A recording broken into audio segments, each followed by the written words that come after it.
Good afternoon and welcome to Real Chicks Rock Presents Real Discussions. I am your host, Michelle Dusbird, and I can't today. I am so super excited. First of all, it's been a long time since I had someone in this space with me because of the pandemic, and so I'm really super excited to have somebody in the room with me. It feels good. It feels like old times. And I'm going to introduce my guest in a second, but I just want to welcome all the new people. Welcome. Thank you for joining us. For those of you that are new, let me give you a little background about what Real Chicks Rock is all about. It's all about creatively collaborating and connecting to raise awareness regarding issues that impact us women. Yes. And we do it by way of community service, by public speaking, mentoring, workshops, and the arts. And we have been doing this platform. This is our 6th season, so I'm super excited about that. And this year has been fire as it relates to the guests, and I'm just really so tickled.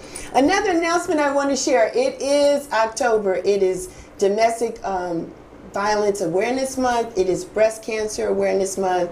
And also, it is the 9th year for Real Chicks Rock. Wow. So we are celebrating this month. October marks 9 years. Congratulations. Thank you so much of us doing this. So we are super excited about that. And one other thing, this show is powered by a couple of people, but first and foremost, I had a wonderful opportunity with the Wellness Spot. They are a Black-owned and operated wellness and spa center located in downtown College Park.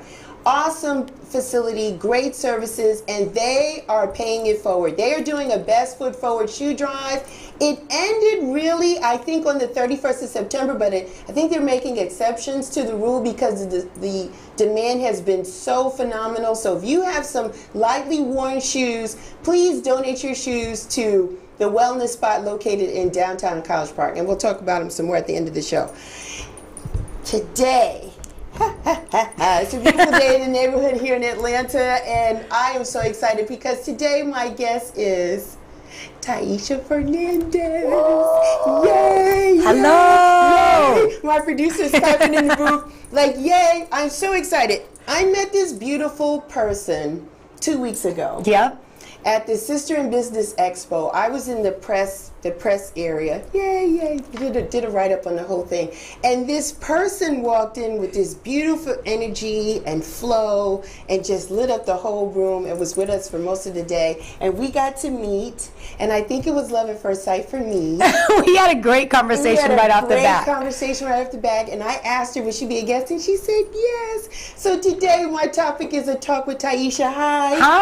How are you? Good, and good to see you again. And man. Thank you for all the compliments. Oh yes, you're wonderful. Thank you. Wonderful. Let's just jump right in. Let's jump right in. Where are you from? So I am from Brockton, Massachusetts, which is just south of Boston. For people in Atlanta, I always say I'm from the College Park, East Pointish part of Boston, like about 20 minutes down south. Yeah. Grew up there, and I didn't go to Howard right away. Okay. I went to UMass Amherst, chasing a boy.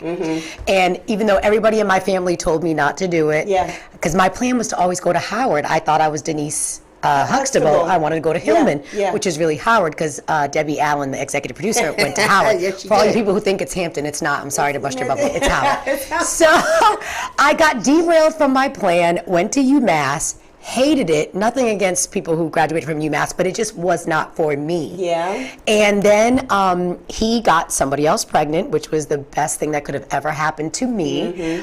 Broke my heart, but I would have never really gone and chased my dreams if that didn't happen. So I transferred to Howard in 1999 because I graduated from high school in 97, and pursued my broadcast journalism career. Yeah, and I was anchoring the news station at Howard. And it's crazy that I even got that because I totally messed up the audition. Really? I mean, really messed up. Well, how?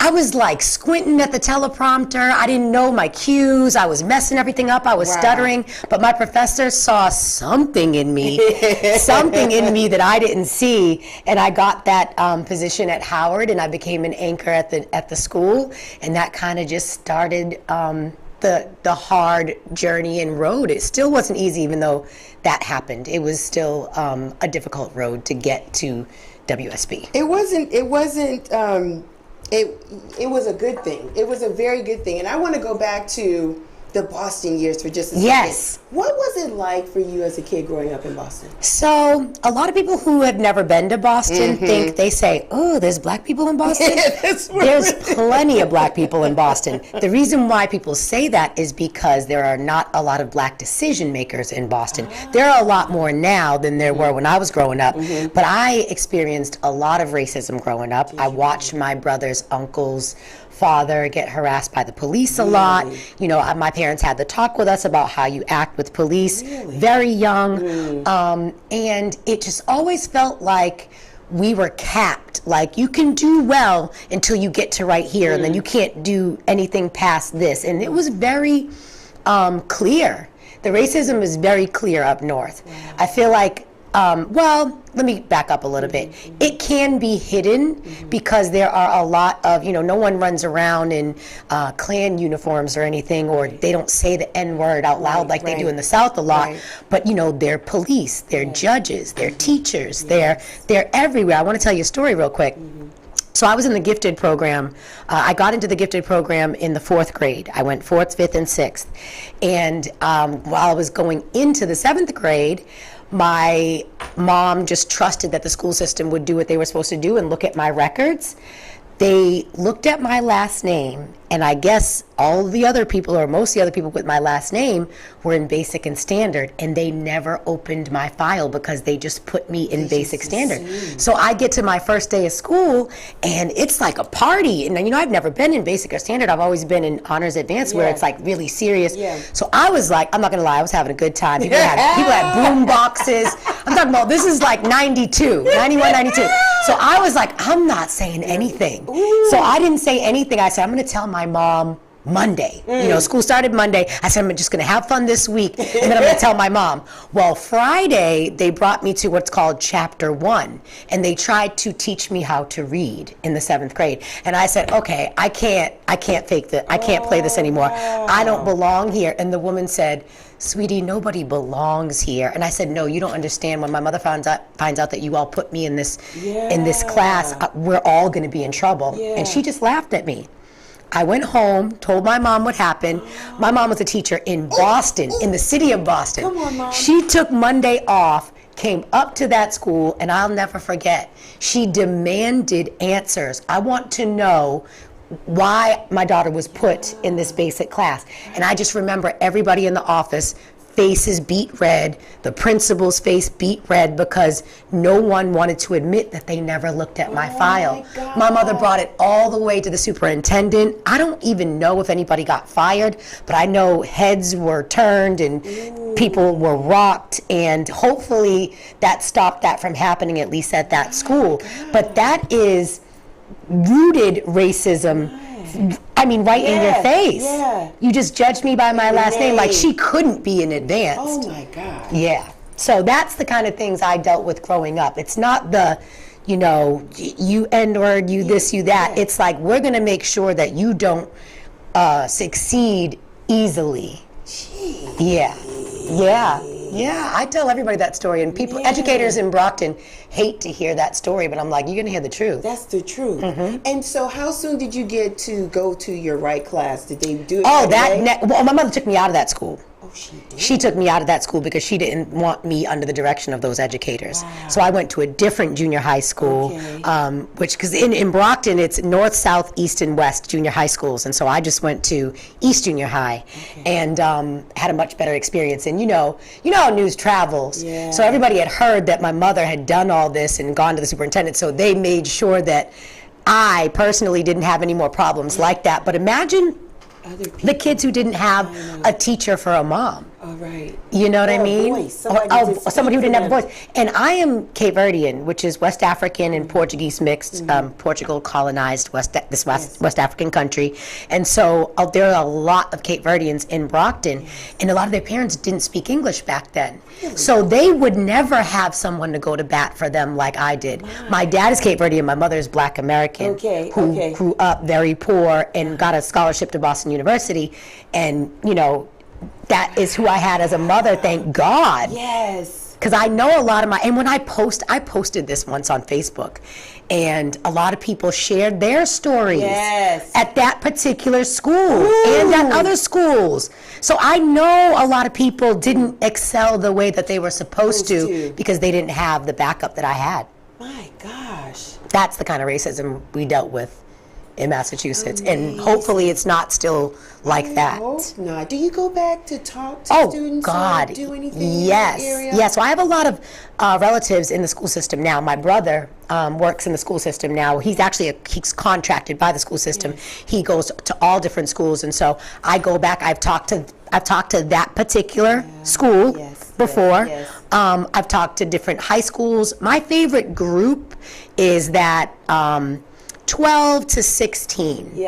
12, because I feel like that is when a lot of boys and girls decide, am I going this way or am I going this way? Am I taking the easy road? Am I taking the high road? Am I taking the hard road? Am I taking the good road? You know, what do I want to be? Because you really do start to mold into who you are at that age, and who you're around, and the people who are either supporting you, uplifting you, or suppressing you has a lot to do with what turns out. A lot. In middle school or junior high school is a very difficult period because kids are going through changes. They're going through an awareness of their body. Sexual preference. Liking, not liking. You know. And do you like yourself? Do you like yourself? And it's a whole lot of pressure. And then some pockets of educators, not all, kind of group and stereotype kids anyway.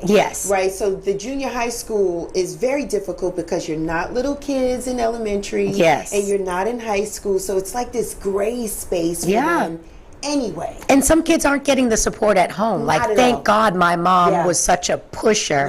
Because I always tell people when they're like, man, how did you get to where you're at? And I'm like, I'm not any smarter than you probably were at that age. I just had an awesome support system, and my mother was relentless with pushing me. And I hated it at times, but I love it now. My son of course. Doesn't like it. He doesn't like it. No, they're not supposed to like it. You're not supposed to be friends with your kids at that age. He's like, he rolls his eyes. I was bad. I was like, I'll park the car, I'll go inside, I'll talk to the principal. Mommy, I'm like, no, because I need to know answers. Like, this isn't, this is not optional. Like, you have to have a presence. And I believe, you know what your mom did, and I believe myself and other moms who speak up. We help those people, those students whose parents want to and can't, because there's a lot of parents that can't take the time off from work. They can't be there for their kids physically, so they're hoping and don't know what to say. And they're hoping and praying that everything will turn out. So those that can say something for your own child, you are actually speaking for other children as well, because they're gonna snap up. They're gonna get in shape because they're like, oh, she's watching. Other parents are watching. Other people are going to say something, and they don't want that smoke. They didn't want your smoke. Listen, I know what my mom did for me. Definitely helped other kids, because she definitely scared some people at that school. And that was the first time I had ever seen my mom in that kind of space. Like, you know, I always looked at the principal and the administrators there as like, nobody can talk to them a certain way. But my mother came in there and just dominated that room. And they didn't, and I mean, it was silent crickets. Crickets. No one had an explanation, and I never forgot that. It stays with you forever. Tell me about coming from Cape Verde.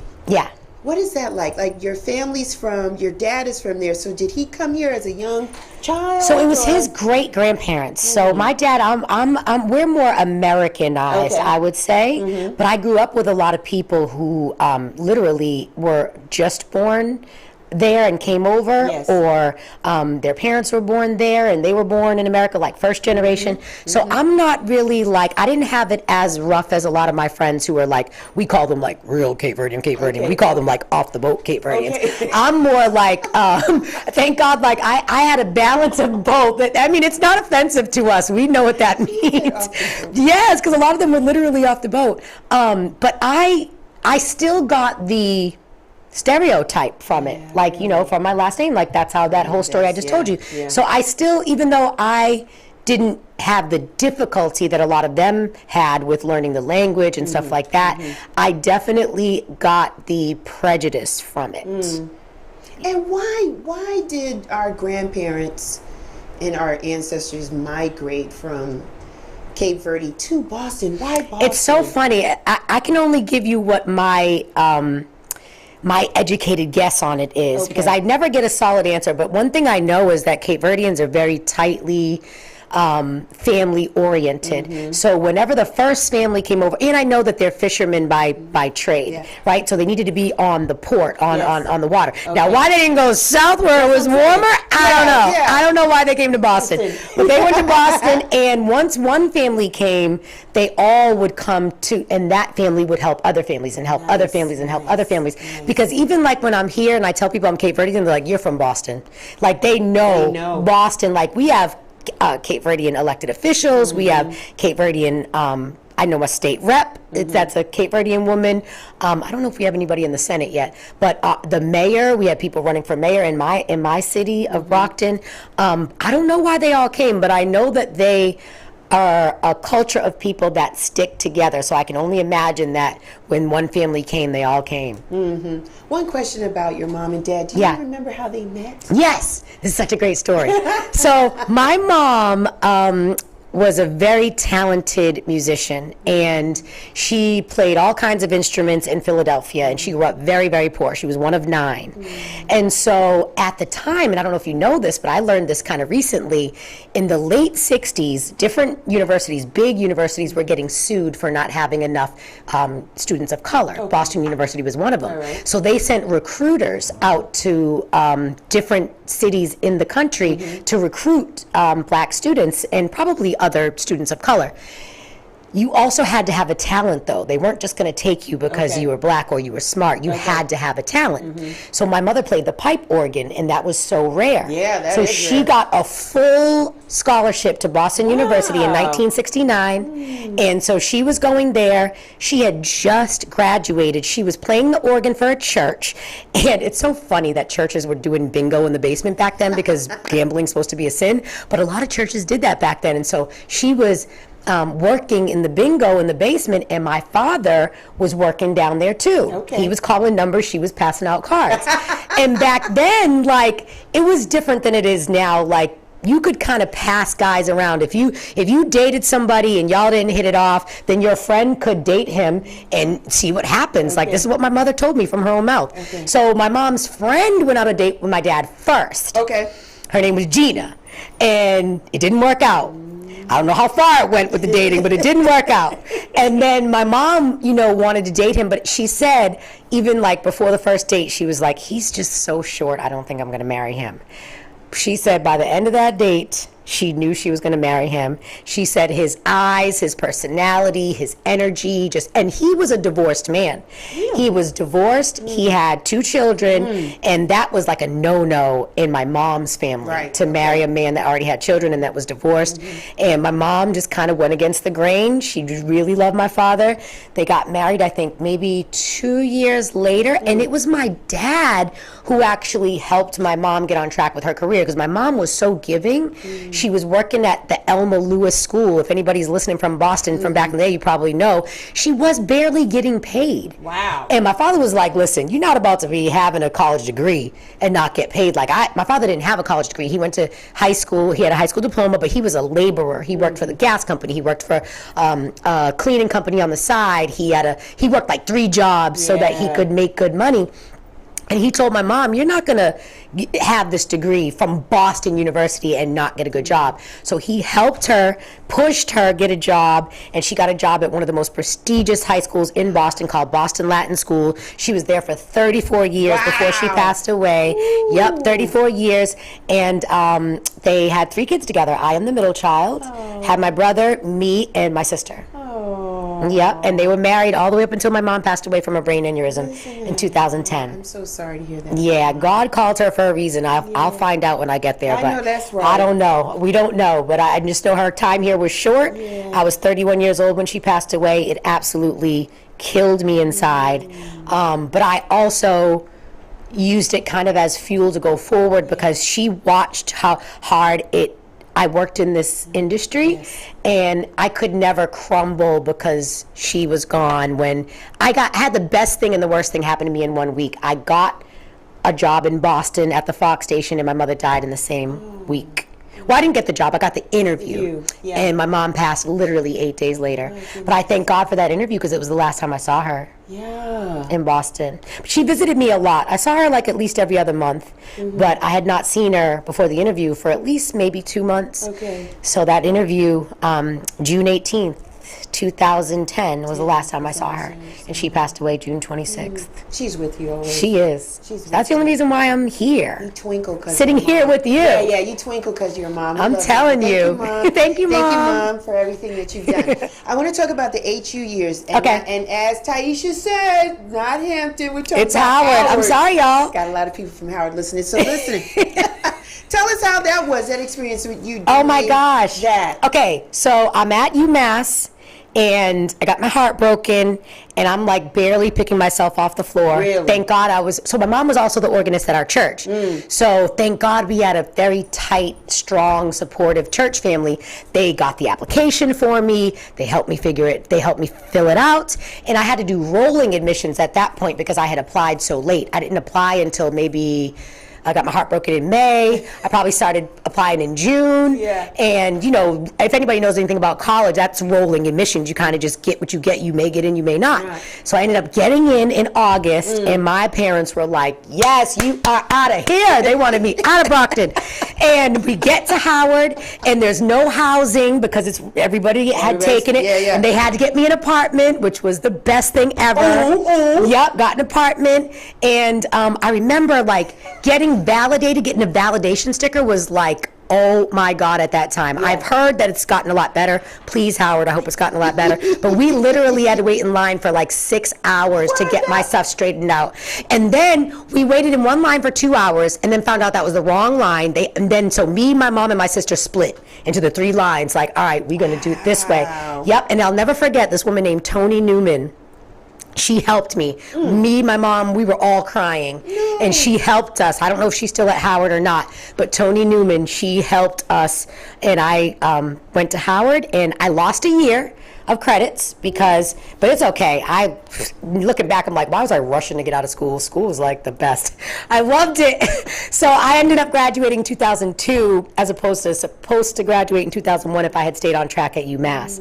But this was when Bob Johnson still owned BET. Yes. So I worked for BET. I was one of the first writers for BET.com. Awesome. I did a lot of events for BET, which was great. I wasn't getting paid, but it was like in my heart. I was getting paid in my heart. I loved it. The experience was awesome. And I met my now husband in those years that we broke up and got back together in 2019. Now, were you an intern doing the BET.com? I was one of the first interns for BET.com. They had just started the .com, and they needed people to write things. I had to write like bios and articles, and so, but I was like in the mix, and that was like a priceless experience for me to be in the mix, and it was a good writing experience too, but I was definitely an intern, an unpaid intern. How long did you do that? I did that for probably 2 years or maybe a year and a half. Because it was close to like graduation time when I did it. And then I graduated, and I made the mistake, if there are any college students listening, I made the mistake of not having news internships.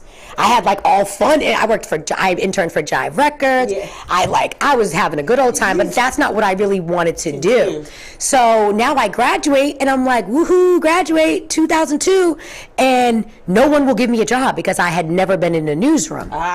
So then I got into this program called Minorities in Broadcasting Training Program, and a woman named Patrice, I cannot think of her last name now, but her name is Patrice, and she's a dark-skinned woman, and she felt like she didn't get the opportunities that she should have gotten because she was darker skinned. So she started this program called MIBTP, and she had all these relationships with different stations, and the deal was the station would hire us. She would weed us out from I think it was 2,000 applicants, and that's a whole story of itself how I got picked, but she picked 10 of us. And she had 10 stations at the time ready to take us on for $10 an hour. And the contract was, you work for $10 an hour for 9 months. And after that 9 months, the station will decide to hire you for real or not. So I was like, I didn't care if it was, I was like, I'm ready, I can do that. And that was right about when the housing market was about to crash. And I guess the news stations were feeling it because it went from 10 stations down with it to 8 to 6 to 4 to 2. Wow. So it was me and one other girl, and I got placed in Midland, Texas at News West 9, the NBC station in Texas. Yeah. And it was like, what a culture shock for me. Like Midland, Texas How so? Okay, How far is it from Dallas or Houston? 5 hours from Dallas, 9 hours from Houston, 5 hours from San Antonio. Nowhere. When I tell you tumbleweeds are real, and I didn't know that till one hit my car and scratched my Mustang up. Oh my, and I didn't know over the tracks was a real thing either. You know, up north there is no over the tracks. There you really go over the tracks, and that is where the black people are, and that's where I hung out, and that's where everything looks like everything's about to fall apart. There's no building codes over the tracks. There's no code enforcement. Wow. And I wanted to go home. And it was nothing green. It was all dirt. No trees, no grass, and you could feel the oil in your throat. All you see is those pump jacks going into the ground, and I mean, it was super culture shock for me. But I remember being so excited for the job, and I would go to work and be so happy, and then I would go home and cry. And I'll never forget Jay Hendricks. He was our main anchor. He's my Facebook friend now. He was the main anchor, and he was our news director, if that tells you how small market this was. And he just believed in me. And another guy named Jose Gaona, they really believed in me because I was terrible. I'll never forget the first time I was on air, I started talking. I was supposed to go to a VO, start talking over a VO, and I just stopped talking. And they were all going, talk! And I was like, I would have changed the station because my voice was like shaking, horrible. Like, she cute, but this isn't gonna work. So they taught me everything, and I thank them for that. And I learned quick. I'm really a quick learner. And then I started anchoring like a year later. There was an opening for an anchor spot. I got the anchor spot. I was so much more comfortable. And then from there, I had gotten an offer to be an anchor in Austin, Texas, but I really wanted to get out of Texas. I'm sorry, y'all. I really wanted to get out of Texas. And so then I ended up in, there was a thing back then. So there was still no like LinkedIn or Facebook or Instagram back then. So it was a website called tvjobs.com. And you would have to subscribe, and you would pay, and then you would apply to all these jobs, and you either get them or you don't. So I started applying to all these jobs when my contract was coming up, and I got all these jobs. And so, but let me tell you this, I had to cut the Isha off my name to get jobs. I was not getting anything when I was just Tyisha Fernandez. I cut the Isha off and went by Ty Fernandez, and I started getting calls. Are you kidding? Yep. Serious? Wow. Serious. So then I got a job in Fort Myers, Florida, and my news director, he has passed on now, his name was Forrest Carr, and he grew up in Tennessee in a very racist family in a very racist time, and he sat me down once he gave me the job, and he said, why are you going by Ty? And I told him the truth. And he said, you know what? And he told me a lot about his background and the racist things that he had been taught, and he said, I'm going to tell you what. You have a choice. You can either go by Tyisha here or you can go by Ty. But once you pick one, you're not going to be able to teeter between the two. Right. So I thought about it. I remember talking to my mom about it, and I was like, I'm going for it. Yeah. Because this was also a time where a lot of white reporters were changing their name to sound more ethnic because we were a little bit more sought after at this time. I knew a guy named Michael who was going by Mario. And I'm like, I know his name's not Mario. So I was like, I'm going for my God-given name. I'm going for Tyisha. Tyisha it is. And I was in Fort Myers. I became an anchor there. Yes. And that's where I was when I got that interview in Boston and my mother passed. It was just, it was a lot. Yeah. But I was there for almost 5 years, and I was comfortable there. But you get paid in sunshine in Florida in news. You don't get paid a lot. You have it wasn't expensive really to live there. I lived on the water and everything, but I didn't get paid that much. And I was comfortable. I got a call from one of my brother's friends. The Fox station in Boston was getting flack for not having people of color. They had no one of color on the air. Yeah. And Jason Bramble was black. He was a sports producer, and he got my number from my brother and called me and said, I need you to apply in Boston and I'm like, I'm never going to get that job. I'm coming from a media market. I'm never going to get that job. Right. He said, just do it. Why not? It's not going to cost you anything. I applied. They called me right away. They called me right away. They brought me in for an interview. And even still, at the interview, they were like, we really like your energy, but there's a lot of people going for this job that have a lot more experience than you, And they were really looking for a woman of color from the Boston area, well, really from New England, preferably from Massachusetts. And so I fit all those things. Yeah. And my mom passed June 26th. I had still not gotten the job yet. And I was just praying they did not see in the paper that my mother died, because I thought they really won't give me the job then because she's grieving and she won't be able to handle it, which was sort of true. So one of my mentors said, and my father always said, the squeakiest wheel gets the grease. Yes. So when they weren't calling me, I started sending him every single day. I sent him an email with a link to my story from that day, so he knew I wasn't just a highlight reel. So I started sending him, that news director's name was Paul McGonigal. I was sending him my story every single day. And I'm telling you, I'm like, I'm either gonna get it or he's gonna block me, because I was emailing him every day. And I got the job in October. And I was working in Boston in November. Wow. Yep. Some people might think, Tyisha, yes, you worked hard, but was it really a race card too that helped open these? I'm not gonna lie, it definitely opened the door.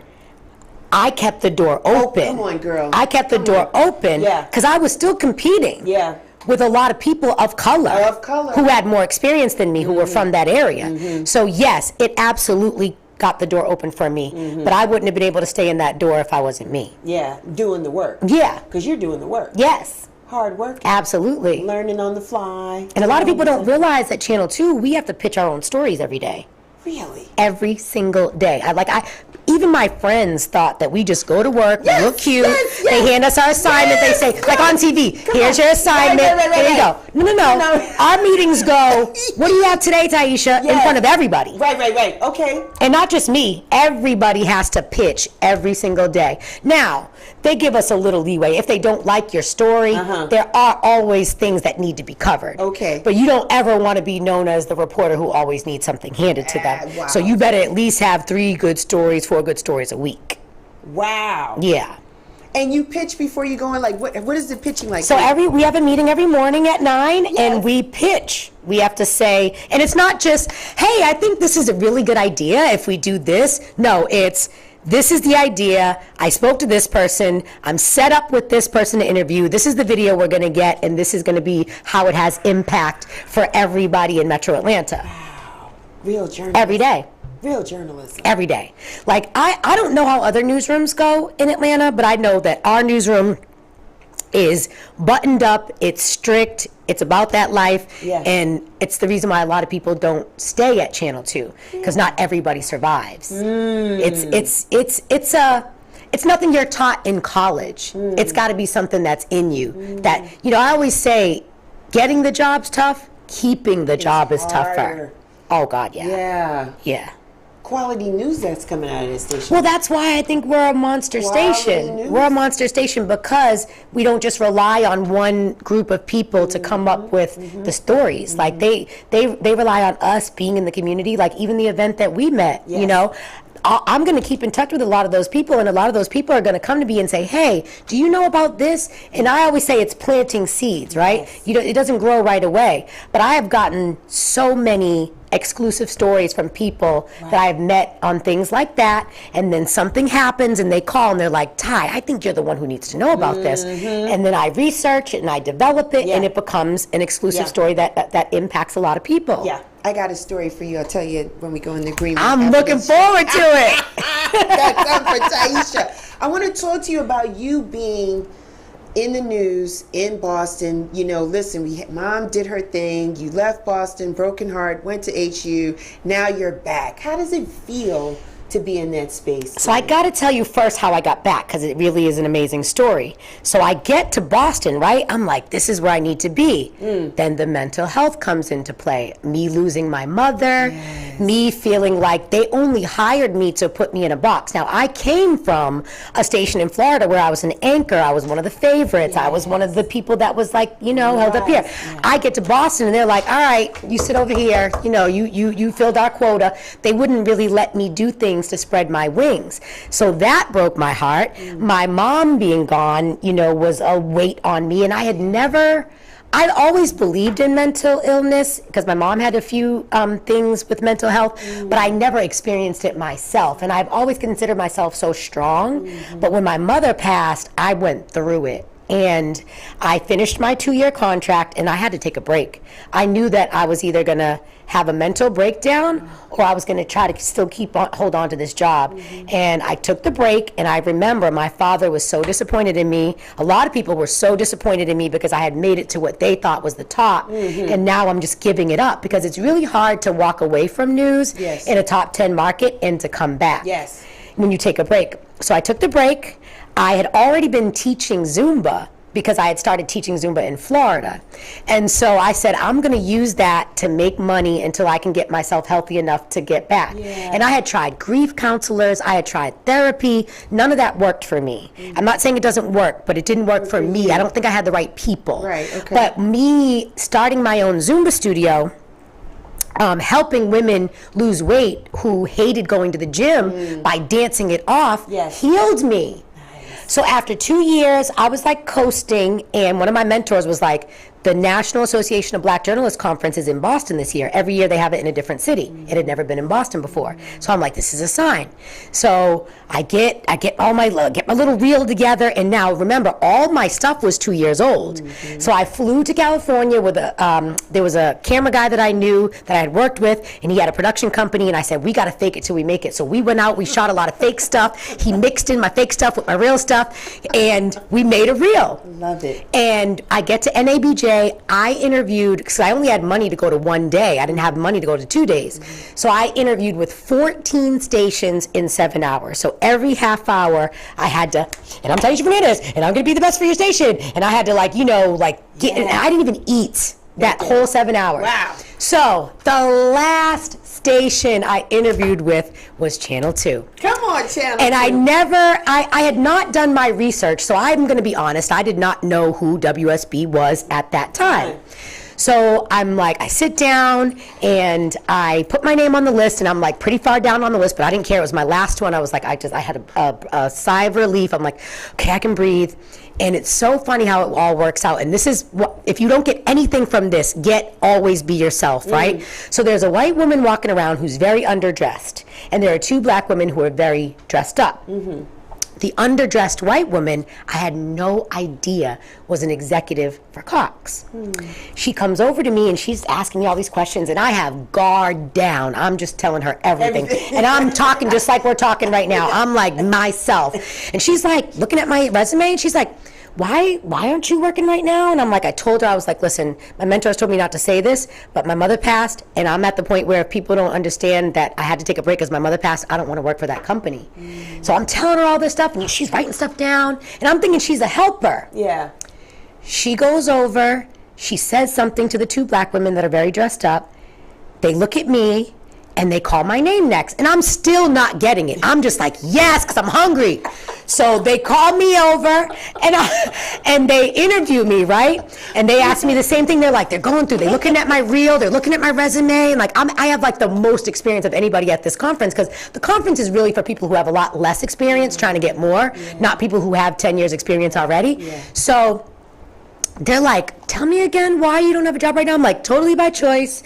I needed a break. I need to get my mind right, and I'm just trying to get back in. And I'm like, honestly, I don't even know if I'm ready to get back in. My mentors are telling me that I needed to do this, so I'm just doing it. So they were like, okay, how many other people did you talk to today? I was like, I interviewed with 13 other stations. They were like, don't talk to anybody till you talk to us. And I got a call a couple days later. They flew me down here, and I got the job. So that NABJ conference was July 31st, 2014. I interviewed here September 17th, 2014, and I was on the air November 2nd. Wow. 2014. They didn't mess around. And then I was like, oh no! Now I have to produce! And then I found out you had to pitch all your stories. I had not had to do that at all my other stations. And remember, I was anchoring too, so I didn't have to do that. So they were like, this is how it goes down here. You have to pitch stories every day. So now I'm like, oh my God, how am I going to keep this job? I don't know anybody here. I'm telling you, prayer, hard work, and my method was, I started volunteering with a lot of different organizations, and that was always what my mother taught us to do. not to get stories, but to be a good human being. Yeah, yeah. And it worked because I started volunteering with all kind of people, and once they saw I was a real person, they would help me. They would be like, well, I don't know if this is a story, but there's this, and at least I had things to pitch. Yeah. They didn't always stick, but at least I had things to pitch. And then I got myself, I was working weekends, I was working mornings, I had a horrible shift. That's how you got to do it. You have to start from the bottom for real. And I was off weekends and on to the dayside shift in 2 years. Nice. Which was good. It was great. Good timing for Channel 2. You. Yeah. I was like, I'm not going back home. I'm not going back home, so it's just going to have to work. It's going to have to work. So you like Atlanta. I love Atlanta. I love Atlanta. I think it's a great place where you're not capped by the color of your skin. You're not capped by being a woman. You're not capped by, anything. If you work hard here, at least in news, I've only worked in news in Atlanta, but in news, if you work hard here, you will succeed. It has nothing to do with color. And I felt like in Boston, I could not get past a certain threshold. Wow. I still feel like it's like that there. You're probably right. It's still like that there. You're probably right.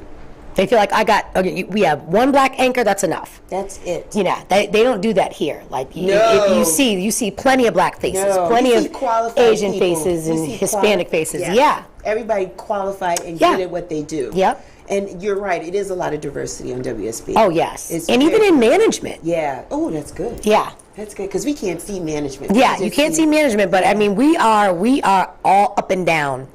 Awesome. All up and down.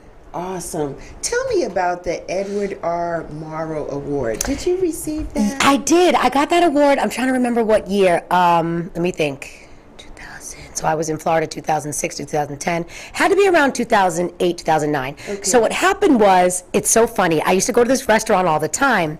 And, well, first, before that, let me tell you this. We had a news director after the one that hired me, and he was kind of lax. I won't say his name. He was kind of relaxed, which we all loved because we didn't have to work as hard. And the company saw that, and they were like, no, we're getting rid of him. And so they brought in this lady that they called like the pit bull of the company. And she used to fly around to different stations, and she would come in and wreck shop. She would come in. If you weren't good enough, you get the boot. And so we were all scared, right, when she came, and we were like, oh, no, we want to keep our jobs. So I remember, I was trying to find a real good story to pitch to her on that Monday.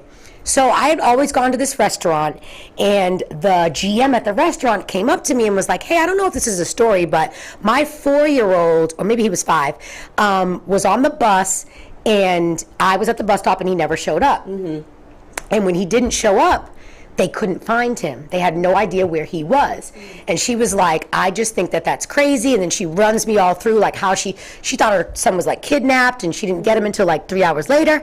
So I pitched the story as just that one-dimensional story. Right. And that Pitbull news director at the time, and she does not mind being called that because that's exactly what she is, she said, Ty, where there's smoke, there's fire. That's a good story, but where there's smoke, there's fire. And you got to find out what's going on with this transportation system in Lee County, Florida. So I was like, okay. So I start, making open records requests, trying to talk to bus drivers. Come to find out, the transportation system was all out of whack. Kids are not supposed to be on a bus for more than 90 minutes a day because it makes them not want to learn when they get home. It makes them very antisocial. Okay. They were on the bus for 2 hours, 2.5 hours, and it was because the director, I won't say his name, he got fired, the director of the transportation system was not doing his job. So the buses were doing this. Wow. Instead of doing a smooth path to make everybody's bus ride shorter. And I exposed the whole thing I'm talking about. They didn't want to talk to me, and this news director was crazy. She made me go. I couldn't get the superintendent or the school board members to talk to me, so I went and talked during public comment.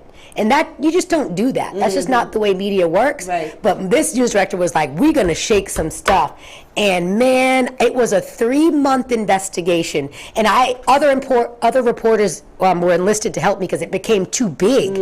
And we all won an Edward R. Murrow Award for that because we basically changed lives for those kids. Yeah. and their parents. And parents, like we did so many stories after of how this improved my kids' education. My kids doing so much better. Now they want to play sports. They want to do this. They want to do that. Like, and it just felt good because I come from an educator. So helping the education system and helping kids, like that was like so gratifying, even more than the award. The award was great because it was the first award I ever got, but it was so gratifying to help the kids in that county. And you're still helping kids. Talk about some of the charities and organizations you work with, or mentoring. When we talked, you said you love mentoring. I do love mentoring. The pandemic has kind of put that to a halt, but I was talking to a different school every other week before the pandemic. I'm talking about, and I liked to focus on the southern schools. So I was in Clayton County, I was in South Fulton County, I was in the schools that a lot of people feel like are neglected. So I would go, I would talk to elementary school kids, I would talk to the middle school kids, high school kids. I would talk to different organizations, Boys and Girls Club. Who else? Really the schools is what I focused on. Boys and Girls Club in the schools. And then there were different, just like groups of women who were just trying to do things that didn't necessarily have 501c3s yet, but they had like the ball rolling. And they were so flattered that I would take my time to help them. And I did for a very long time. And it felt weird when the pandemic hit because I just wasn't doing anything anymore. And now I've done a couple things on Zoom. And I've definitely done a lot of hosting for Northside Hospital. Not so much talking to kids, but just like raising money for different kids that have different illnesses and things like that. What is not First Wish, what is that called? March of Dimes. I've done some works with them, but mostly schools, because I like to get kids when they're at that vulnerable age. You're going to get back into doing Oh, gosh, yes. Okay. Gosh, yes. Just kind of letting some things settle down. Yeah, letting some things settle down. I've got some things going on in my personal life where I really can't be around a whole lot of people, but and I can talk to you guys about that very soon. But I'm definitely going to get back in because that's what feeds my soul. That's what feeds my soul. You ever thought about maybe putting a scholarship or something for your mom? So we did that in Boston. So at her school, the Boston Latin School, and it wasn't all our doing. It was really a lot of students who became teachers at Boston Latin. They came up with the Rosanna Fernandez scholarship program, so it's for kids who want to go into music. But I would love to do something here in my mother's name for that. I want to tell you what my brother's doing in our city of Brockton. When we were playing instruments growing up, my mother had us playing all kinds of instruments. Once we got past her level of her teaching us, she wanted us to go to a music conservatory, and there was nothing in our area. You had to go to the towns that were predominantly white. We went to Hingham and Metapoiset and Swampscott, these pretty much all white towns, to get our music education. So my brother literally just started a music conservatory called the Rose Conservatory in my mother's name in Brockton, where he's giving kids the opportunity, because a lot of times if you don't come from a music family, if you don't come from a music background, sometimes you're not exposed, and you may have the talent inside of you, but you've never been exposed. And so he's exposing those kids that may not have ever tried it. And he's mixing it, so you have to do rap and piano or DJing and something else. So it's like everybody wants to be a rapper, right? Everybody wants to try to be a music producer. So he's making them learn the other stuff with it. Like you have to do it, rap and piano together. That's how it was. I mean, I don't know if I came from a musical family. I guess so. My aunt played, my sister played the piano. So a little bit. A little bit. I played violin up until ninth grade. But violin's a great discipline. What it is exactly what you said, Tyisha. My violin teacher at that time, he came to the school and he played, and we all said, and there were people that had never seen a guy play a violin in person. You see it on TV, and and they ran home and said, I want to learn. So it's like you do have to bring the music to the kids. You do. Earlier the better, because they don't get it. I mean, you're in a little glee club, you sing a little choir, but if you can have musicians come, it just opens up their eyes. And it opens more when it's a black person. So I don't know what that noise is. So my brother is all tatted up. He is tattooed up, and he has a book. He actually got into some trouble because he was playing the violin, and my mother threw him into public school, and the black kids were like, "You're this, you're a wimp," and they used to beat him up. And so he tried to go the other route, and he got into the streets, and he went to jail. And he got out of jail. He went to jail while he was a college student.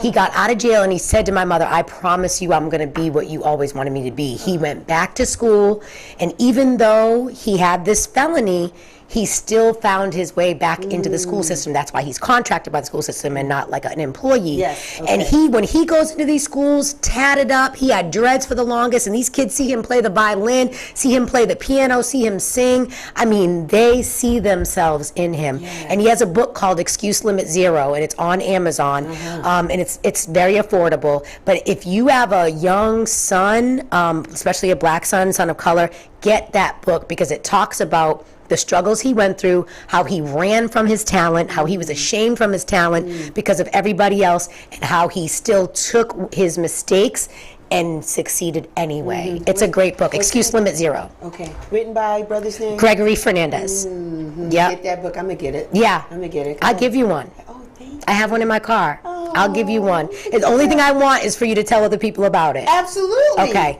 Absolutely. I will give you the book. Yes. Yes. Is there a book in you? I think there is. There's a book because in I'm you. a writer. You are I'm a writer. I have so much to say, and I have a computer that's just for me writing down my thoughts, because I have so many stories. So many stories. So there's definitely a book. You are a writer. There's a book coming.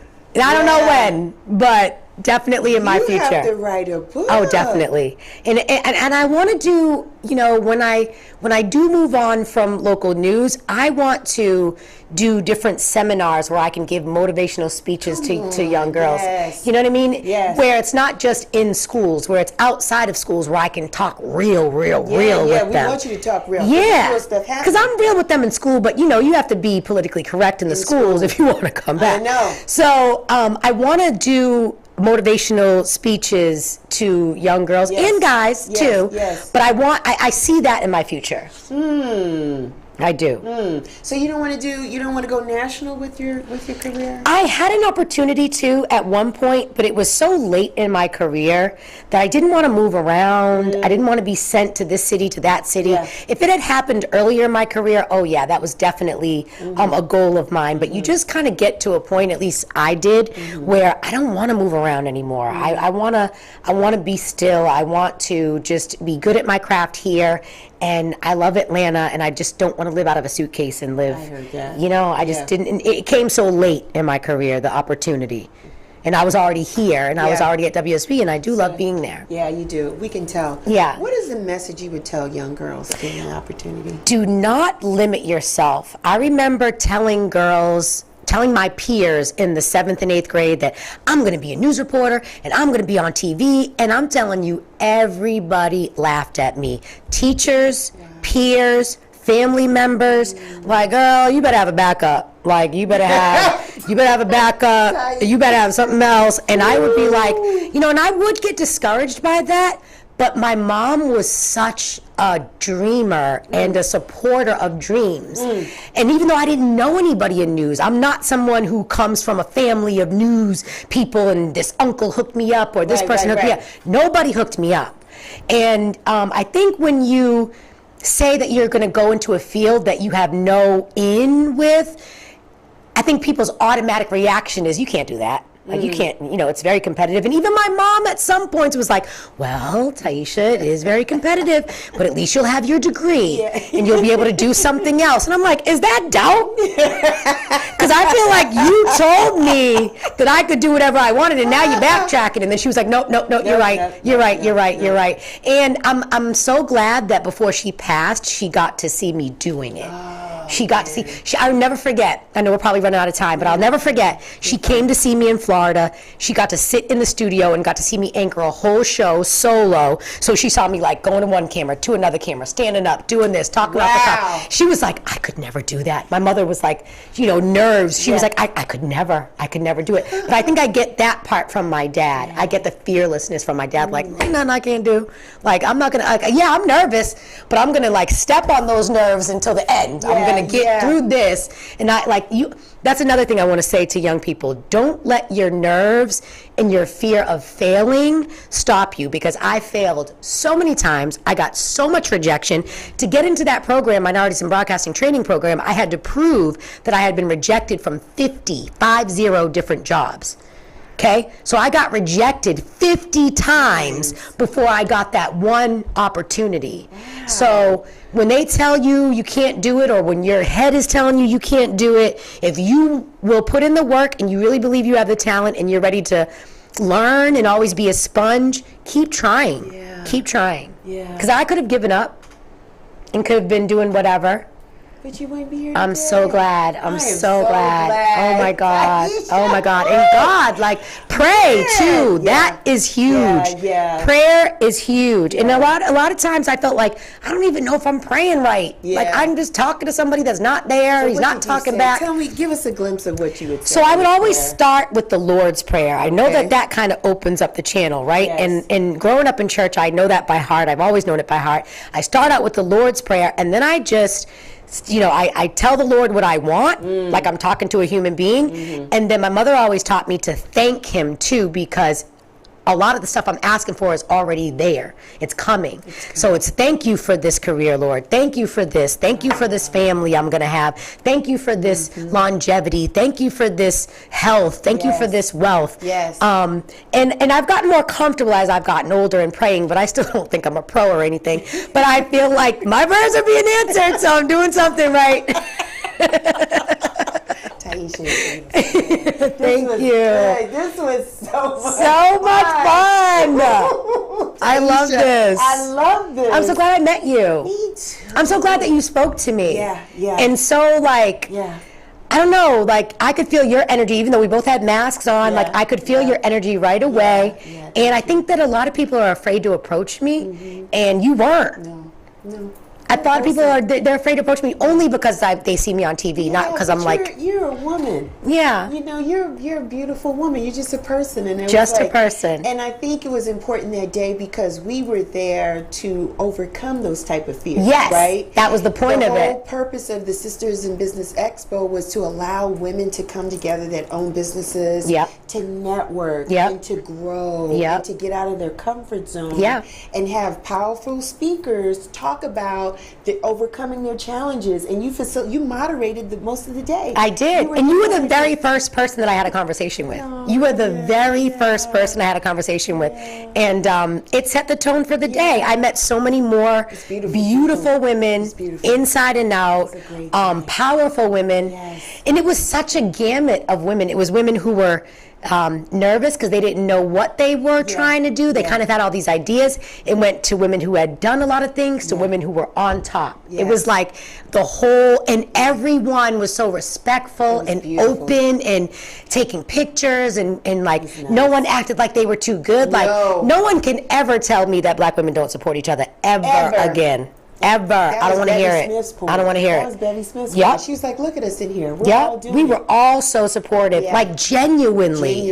And we all, there was cross-pollination of our money. Economics. Because we were buying. I was buying things. I bought a lot. People, and this, that, and everything. And so I feel that when we all left, we left at a higher dimension. Like I'm telling you. Higher level, because no one should have felt disappointed. I came home on such a high. Me too. I was running my mouth. My husband like, he was probably like, what? He probably wasn't even listening to what I was saying. I was going from one thing to another. It was awesome, and the pictures were great. You did a great job. Thank you so much. So good at what you Thank did. you. This was an honor. I was just being myself. That was the most beautiful part. Like, this is just. Isn't that fun? I didn't have to bring a story idea here, so this was easy. I didn't have to pitch to y'all. Isn't it great where you can just be your authentic self? It is. You don't have to compromise and worry about, what did I say? Try to be somebody else. You get to be you. And that's the best place to be. And that's very encouraging because Tyisha is, as women, black women in particular, we're learning to own our truth more and more each day. We're getting more and more comfortable in our skin.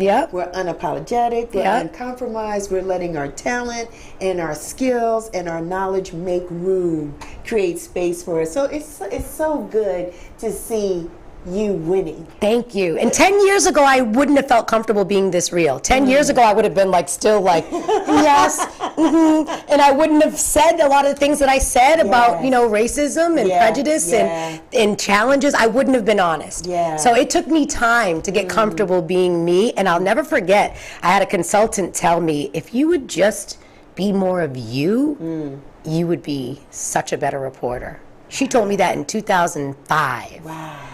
And it still took me time because I was also uncomfortable with my voice because my voice is deep and it's raspy. And I had people tell me, you're never going to make it in TV news with that voice. And I'm like, really? So then I try to sound like higher than I really, it was just a mess. Oh, I love it now. But I was not loving it in 2004, okay? Wow. Not loving it. We get the full package of Tyisha, the voice, the presence, the whole thing. This is awesome. I loved it. We are going to do work together. I'm so excited. This is just the beginning. This is just Michelle? the beginning. This is just the beginning. This is just the beginning. I want to thank you for today. Thank you. This was awesome. Thank you for having me. I had questions, but she went I just talk a lot. I was like, that was my next question. That was my next question. I was like, see, listen, podcasters and talk show people, do your research. It's very good to know what your guest is about. So they just say it. You know how to populate. You know what to ask. You know what to go next. Do your research. Yes. So you can ask good questions. So yes, thank you so much. Thank you, Michelle. Fun. This was great. This was fun. Listen. And I hope your listeners enjoyed. Yeah. Listen, wait, before you zoom out. Come on, Joe. Listen. Today's show was powered by the Wellness Spa. Yeah, I talked about it at the beginning of the show. Yes, put your best foot forward. Their shoe drive. It ended on Thursday, but listen, and you know you still got some shoes you need to give. Some lightly, gently worn shoes. Maybe if you're going to try. I have some shoes. Yeah, bring some shoes. Give them to me. I'll give them to them. Yeah, we'll donate it because they're giving these shoes to kids in the College Park area. It's College Park Elementary, Love T. Knoll Elementary, Woodland Middle School, and Westlake High School. So listen, you got some shoes that you're not wearing, lightly worn. You go to Walmart all the time. I saw you at Target. Go ahead and get a pair of shoes and donate it at the Wellness Spa so we can get it to the kids in the neighborhood. The other thing I want to promote today, this show is powered by Elevate. Yes, ElevateAtlantaArt.com. They're doing some phenomenal things. Thank you, Keisha Lansbombs, who coordinated this. It's hard to see it on the blue screen, but this is what it's all about. It's all about getting communities to re-engage, reconnect, reopen. The pandemic has been such an impact on all of us, 18 months. And so it's creating a safe space outdoors for art, music, food, health, wellness, all of that good stuff. So, Real Chicks Rock is involved with 2 of the days, working with Hot Ice Lyve. That sounds amazing. Yeah. So, we're going to be at Cook Park on October 16th from 12 to 4. Join us. It is free. Did I say it's free? It is free. Come. We're going to have yoga. We're going to have wellness. We're going to have mental health. We're going to have people there to talk to you about those things. There'll be food. Just come on out. October 16th, Cook Park from 12 to 4, and then we're doing it the next weekend, October 23rd at Phoenix Park. That's in the Georgia State Stadium area, kind of bleeds into Grant Park. Phoenix Park is a beautiful park as well. Same thing. So if you can't get us on the 16th, get us on the 23rd. But there's so much going on with Elevate. It's 8 weekends of non-stop arts and festivals and things going on. So go to the website, ElevateATLArt.com, to find out the schedule. If you got questions for me, you know where to reach me. I am everywhere. I am on Instagram, Real Chicks Rock. I am on Twitter. Check out the Facebook page as well as the website, website, realchicksrock.com. That is my time. But before I go, I want to thank all of our listeners. Get Live Radio, WDJY 99.1, the On Channel, Beat Break Radio FM, and lastly, may you live to be 100, and I live to be 100 minus a day, so that I never have to know that nice people like you had passed away. That's in honor of the great Frankie Crocker. Until next time, take care, be well.